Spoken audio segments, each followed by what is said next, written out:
అందరికీ హాయ్ అండి. ఇప్పుడు బ్లౌజ్ అయితే కటింగ్ చూపిస్తున్నానండి. ఓపెన్స్ ఆపోజిట్‌లో క్లోజింగ్ మన వైపు ఉండేలాగా క్లాత్‌ని డబుల్ ఫోల్డింగ్ చేసేసుకోవాలండి. చేసేసుకొని నేనైతే ఎల్ స్కేల్ అయితే యూజ్ చేస్తున్నాను చూసారా? ఎల్ స్కేల్ వల్ల యూజ్ ఏంటి అంటే మనకు కార్నర్ అనేది సేమ్ సైజులో వచ్చేస్తుందండి. మనం నార్మల్ స్కేల్‌తో కట్ చేస్తే మాత్రం కొంచెం ఎక్కువ తక్కువ అనేది ఉంటుంది. ఇలా ఎల్ స్కేల్ వల్ల మాత్రం చాలా పర్ఫెక్ట్‌గా వస్తుంది.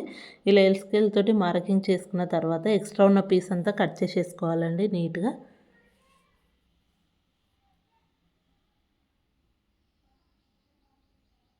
చూసారా బ్లౌజ్ యొక్క హైట్ వచ్చేసి 14.5 ఇంచులు ఉందండి ఇది.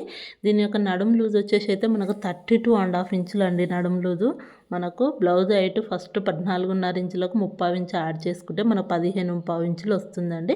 ఆ 15.5 ఇంచులను ఈ విధంగా మార్కింగ్ అయితే చేసుకోవాలండి.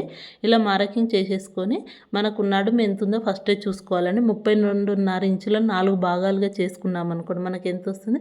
8 ఒక లైన్ అయితే వస్తుందండి.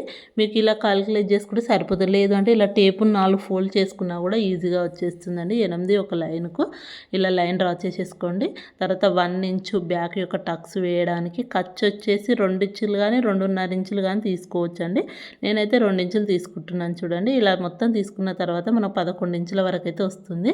ఆ విధంగా పైన కూడా 11.5 ఇంచులను పెట్టుకొని లైన్ డ్రా చేసుకోండి స్ట్రెయిట్‌గా. ఇలా బాక్స్ లాగా రెడీ చేసేసుకోవాలండి. ఎవరైనా సరే ఈజీగా ఇలా కటింగ్ చేసినా సరిపోతుందండి. మీకు ఇంకా మెథడ్స్ కూడా ఉన్నాయి ఎలా ఏంటి అనేది. నేను ఈ ఫస్ట్ అయితే నా స్టైల్‌లో అయితే కటింగ్ చూపిస్తున్నాను. ఇంకా వేరేలాగా కూడా ఎలా కట్ చేసుకోవాలో కూడా చెప్తానండి. నేను ఒకదాని తర్వాత ఒక వీడియో చేస్తూనే ఉంటాను ఇంకా. చూసారా ఈ విధంగా. ఇలా పెట్టేసుకున్న తర్వాత మీరు చూసుకోండి ఈ విధంగా అన్నిటికీ మార్కింగ్ చేసుకోవాలండి. చూసారా నెక్ వచ్చేసి నేను 5.5 ఇంచుల వెడల్పు పెట్టానండి. చంక యొక్క డౌన్ వచ్చేసి 6 ఇంచులు తీసుకుంటున్నాను. అదే 6 ఇంచులకు ఈ విధంగా బాక్స్ లాగా రెడీ చేసేసుకోండి. మనకి ఈ మిడిల్‌లో మాత్రం వచ్చేసి 30 ఇంచులు దాటితే 1.5 తీసుకోండి. 30 లోపు ఉంటే 1.5 ఇంచులు తీసుకోండి. ఓకేనా? మనకు 32.5 ఇంచులు కాబట్టి మనం 1.5 ఇంచులకైతే మార్కింగ్ చేసుకోవాలండి ఇప్పుడు. చూసారా ఈ విధంగా 1.5 ఇంచులకు మార్కింగ్ చేసేసుకోండి. నెక్ డీప్ వచ్చేసి అయితే నేను 2.5 ఇంచులు తీసుకున్నానండి. పైన హాఫ్ ఇంచు మన షోల్డర్ దగ్గర వదిలేసుకొని వాళ్ళ నెక్ యొక్క హైట్ వచ్చేసి 10 ఇంచులు ఇచ్చారు. 10 ఇంచులకు ఫస్ట్ మార్కింగ్ చేసుకోండి. పైనకు పావు ఇంచు మళ్ళీ మార్కింగ్ చేయండి. ఎందుకంటే మనం కుట్టుకున్నప్పుడు కిందికి అదే కిందికే ఎగ్జాక్ట్గా 10 పెడితే మనకు కప్పు అనేది తగ్గిపోతుందండి పావు ఇంచు అనేది. అందుకోసం పైనకు పెట్టేసుకోండి. 2.5 ఇంచులు కింద వచ్చేసి నేను పాదొక 3 ఇంచులు అయితే తీసుకుంటున్నాను. మీరు కావాలంటే 2.5 తీసుకోవచ్చు లేదా 3 ఇంచులు కూడా తీసుకోవచ్చు అండి. అది మన ఇష్టం నెక్ అయితే. ఇలా తీసుకొని బాక్స్ లాగా రెడీ చేసేసుకోండి.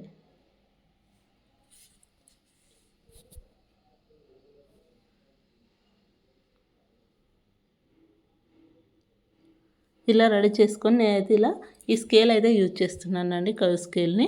ఇలా దీన్ని మనకు చంక దగ్గరన ఈ విధంగా డాట్స్ అన్నీ ఒకేలాగా ఉండేలాగా చూసుకునేలాగా మనకి 8 ఒక లైన్ వచ్చింది కదా నడుము. ఇప్పుడు దానికి 1 ఇంచ్ యాడ్ చేసుకుంటే మనకు 9 ఒక లైన్ వస్తుందండి. మనం ఆ 9 ఒక లైన్కు మనకు చెస్ట్ లూజ్ అనేది మ్యాచ్ అయిపోతుందండి.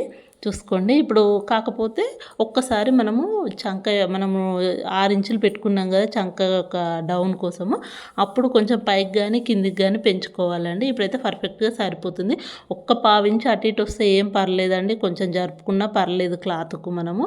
చూసుకోండి ఈ విధంగా కొలుచుకుంటే మనకు కరెక్ట్‌గా వచ్చేసిందండి. కొంచెం జస్ట్ ఒక లైన్ అంత డిఫరెంట్ ఉంది అంతే. ఈ విధంగా మార్కింగ్ చేసేసుకొని మనము చంక రౌండ్, నెక్ రౌండ్ చేసేసుకుంటే సరిపోతుందండి. ఈ చంక రౌండ్ చేసేటప్పుడు మనకు 3 డాట్స్ మెయిన్‌గా అండి చూసారా చంక డౌన్, మిడిల్ డాట్, మన షోల్డర్ దగ్గర ఉన్న లైన్ మూడిటిని తాకేలాగా చూసుకొని ఆ స్కేల్ పెట్టి రౌండ్ సర్కిల్ చేసేసుకోవాలి. చూసారా ఎంత బాగా వచ్చేసిందో. మనకు అదే పర్ఫెక్ట్‌గా హ్యాండ్ తోటి అయితే కొత్త వాళ్ళకి రాకపోవచ్చు. ఇలాంటిది ఒకటి కొనుక్కొని కనుక మీరు ట్రై చేశారనుకోండి ఈజీగా ఫిట్టింగ్ అయితే బాగొస్తుందండి. ఎక్కడ ముడత కూడా ఉండదు హ్యాండ్స్ దగ్గర. చూసారా నెక్ కూడా అదే విధంగా వేసి ఇప్పుడు సేమ్ మనం ఎలా మార్కింగ్ చేసుకున్నామో అలా కట్ చేసుకుంటూ వెళ్ళిపోవడమేనండి.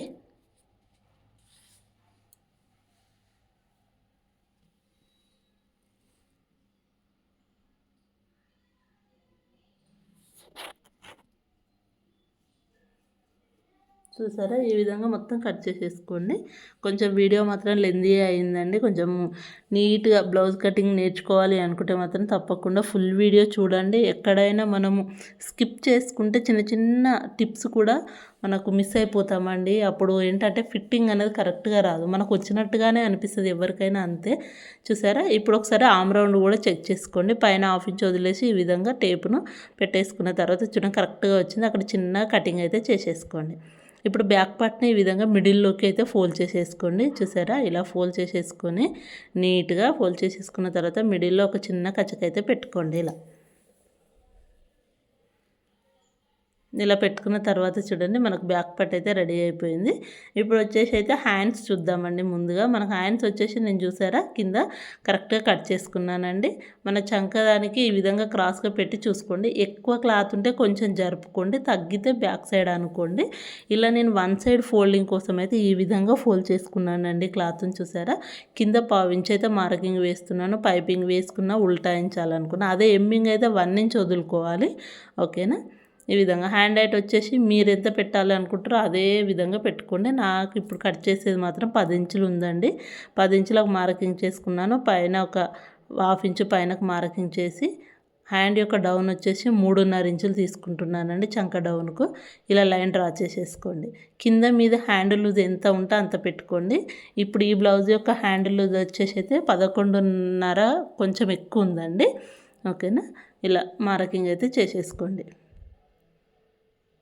ఖర్చు వచ్చేసి మన చాయిస్ అండి. నేనైతే 2 ఇంచులు తీసుకుంటున్నాను ఎక్స్ట్రా ఖర్చు కోసం అయితే.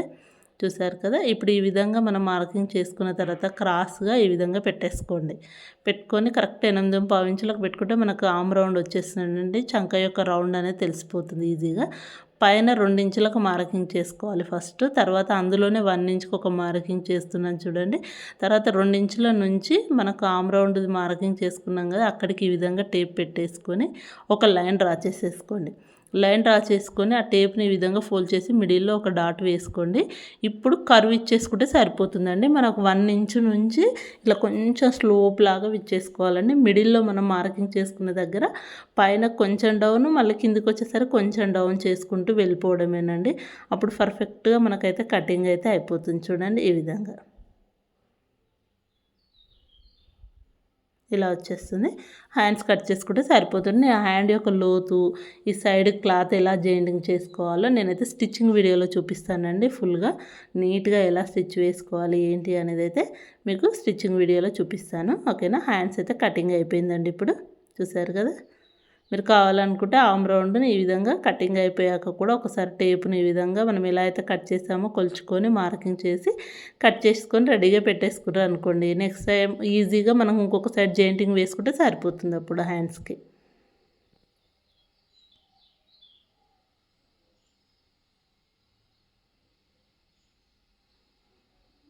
ఇప్పుడు వచ్చేసి ఫ్రంట్ పార్ట్ కటింగ్ చూద్దామండి. ఫ్రంట్ పార్ట్ వచ్చి స్ట్రైట్గా వేయాలి అనుకుంటే ఈ విధంగా స్ట్రైట్గా వేసుకోండి, స్ట్రైట్ కటింగ్. లేదు క్రాస్గా వేయాలి అనుకున్నప్పుడు ఈ విధంగా కొంచెం క్రాస్గా ఉంటే నీట్గా ఉంటుందని మనకి ఇలా డైమండ్ లాగా రావాలి. చూడండి ఈ విధంగా ఇలా వేసేసుకుంటే సరిపోతుంది. హ్యాండ్స్ తీసిన సైడ్ వేసుకుంటే పర్ఫెక్ట్గా వచ్చేస్తుందండి. నేనైతే ఫ్రంట్ నెక్ మార్కింగ్ చేస్తున్నాను చూడండి. షోల్డర్ దగ్గర హాఫ్ ఇంచ్ వదిలేసుకొని 6 ఇంచులకు ఒక మార్కింగ్ అయితే చేసేసుకోండి. ఈ విధంగా 6 ఇంచులకు చూడండి. ఈ విధంగా 6 ఇంచులకు ఒక మార్కింగ్ చేసేసుకొని మళ్ళీ ఇక్కడ ఏదైతే నెక్ ఉందో బ్యాక్ నెక్ దగ్గర మన ఫ్రంట్ నెక్ వరకు లైన్ అయితే డ్రా చేసుకోవాలండి. అప్పుడు మనకి ఈజీగా ఎక్కడ క్లాత్ అనేది ఎక్కువ రాకుండా నీట్గా కటింగ్ అయితే చేసుకోవచ్చండి. చూడండి ఈ విధంగా కింది వరకు బ్యాక్ పార్ట్ కింది సైడ్న కూడా అది ఎంత అవుతుందో అలా మార్కింగ్ చేసేసుకోండి. ఓకేనా. నెక్ కూడా నేను మనకు 6 ఇంచులు ఏదైతే ఉందో వాళ్ళకి డీప్ అయితే వద్దన్నారండి. అందుకోసం నేనైతే రౌండ్ షేప్ అయితే ఇచ్చేస్తున్నాను చూడండి. ఇలా నీట్గా రౌండ్ షేప్తో కట్ చేసుకుంటే సరిపోతుందండి నెక్కు. ఒకవేళ డీప్ కావాలి అన్నప్పుడు నేను ఇంకొక వీడియోలో చెప్తానండి మనకు ఫ్రంట్ పార్ట్ నెక్ డీప్ అనేది ఎలా చేసుకోవాలి అనేది. ఇప్పుడు ఈ 2 ఇంచెస్ మార్కింగ్ చేసుకోవాలండి బ్యాక్ పార్ట్ చేసుకొని. మీరు సైజ్ బ్లౌజ్ ఉంటే షేప్ బెల్ట్ దగ్గరికి పట్టుకొని ఫ్రంట్ పార్ట్ యొక్క హైట్ పెట్టుకోవచ్చు. లేదనుకోండి మనకు బ్లౌజ్ హైట్లో నుంచి 1 ఇంచ్ మైనస్ చేసి మిగతాది మనకు చూడండి ఫ్రంట్ పార్ట్ హైట్ మార్కింగ్ చేసుకోండి. 13.5 ఇంచులకు ఒక పావించి కలుపుకోండి ఖర్చు కోసం. ఈ విధంగా మార్కింగ్ చేసుకొని బ్యాక్ యొక్క నెక్ ఉంది అక్కడి నుంచి 3 ఇంచులకు ఒక మార్కింగ్ చేస్తున్నాను. మిడిల్లో వచ్చేసి 2.5 ఇంచులు చేస్తున్నానండి. మిడిల్ డాట్ మీ ఇష్టం అండి, మీకు ఎంత కావాలి అనుకుంటే ఆ సైజులో చేసేసుకోండి.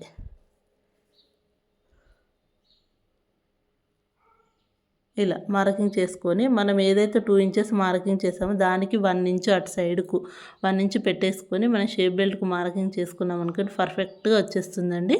ఇప్పుడు ఎలా అయితే మార్కింగ్ చేసుకుందాం కట్ చేసుకుందాం. నేను బ్యాక్ పార్ట్ తీయట్లేదండి, అది అలానే ఉంచేసి ఈ విధంగా చంక ఎలా ఉంది అన్నీ కట్ చేస్తున్నాను. మనం బ్యాక్ పార్ట్ కంటే ఫ్రంట్ పార్ట్ ఒక 1/2 ఇంచు మనకు నడుం సైడ్కు ఈ విధంగా చూడండి ఇలా కొంచెం 1/2 ఇంచు షేప్ బెల్ట్ వరకు మార్కింగ్ చేసుకొని కటింగ్ అయితే చేసేసుకోండి.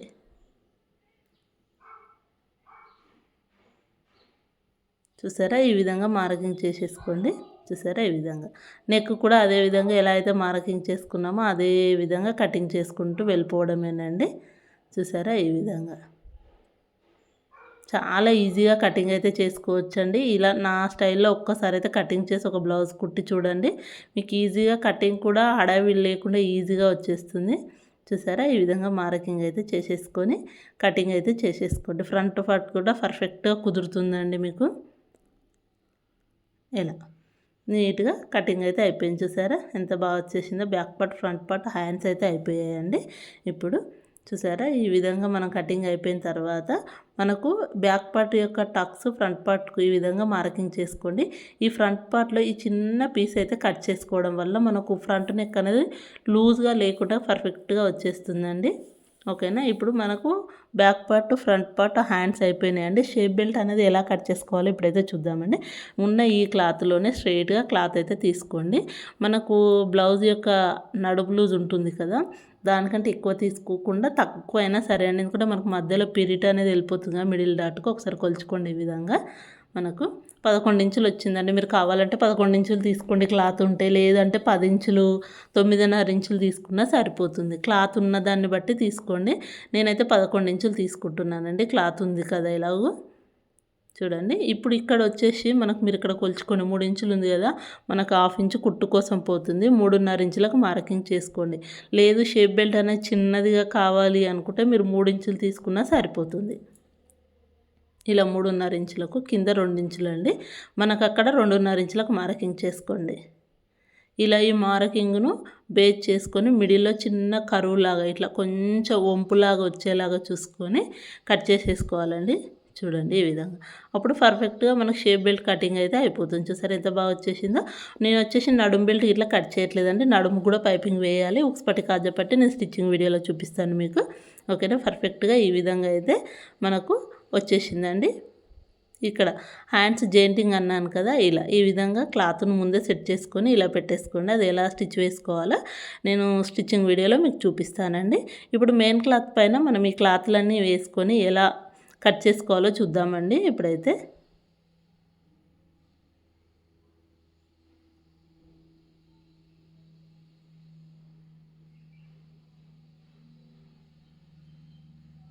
చూసారా మెయిన్ క్లాత్ తీసుకొని బ్యాక్ పార్ట్ ఫస్ట్ సెట్ చేసుకోండి. మనకి ఈ క్లాత్ అయితే పెద్దదిగానే ఉందండి, మనకు సరిపోతుంది. చాలా బాగా పర్ఫెక్ట్గా సరిపోయింది క్లాత్ కూడా. చూసారా ముందుగా ఇలా వేసుకొని చూసుకోండి. కొంచెం క్లాత్ ఎక్కువగా ఉంటే పర్లేదు, అడ్జస్ట్ కాకపోతే కొంచెం జెయింటింగ్లు అనేది వేసుకోవాల్సి వస్తుందండి. అప్పుడు జెయింటింగ్లు వేసుకొని నీట్గా బ్లౌజ్ అయితే రెడీ చేసుకోవాలి. జెయింటింగ్లు పడ్డా సరే బ్లౌజ్ అయితే రెడీ చేయాల్సిందే. ఇలా నీట్గా పెట్టేసుకొని మనకు లైనింగ్ క్లాత్ కంటే మెయిన్ క్లాత్ కొంచెం ఒక 1/2 ఇంచ్ ఎక్స్ట్రా ఉండేలా కట్ చేసుకోండి. మనము స్టిచ్చింగ్ చేసేటప్పుడు ఎక్స్ట్రా ఉన్న క్లాత్ను కట్ చేసుకుంటే సరిపోతుంది. ఇలా నీట్గా సెట్ చేసేసుకోండి.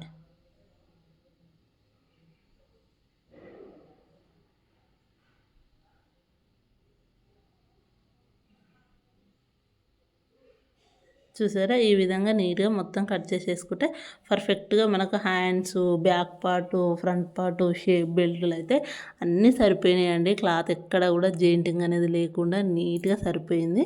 ఒకసారి అయితే ట్రై చేయండి ఇలా కటింగ్ చేయడం. నేను ఇంకో మెథడ్లో కూడా చూపిస్తాను మీకు ఎలా కట్ చేయాలి ఏంటి అనేది.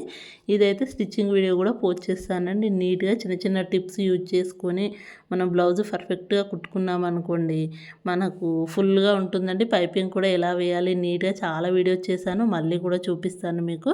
ఓకేనా, ఈ విధంగా మనకున్న క్లాత్ తోటి అయితే అడ్జస్ట్ చేసుకొని మనం అన్నిటిని చూసుకోవాలి.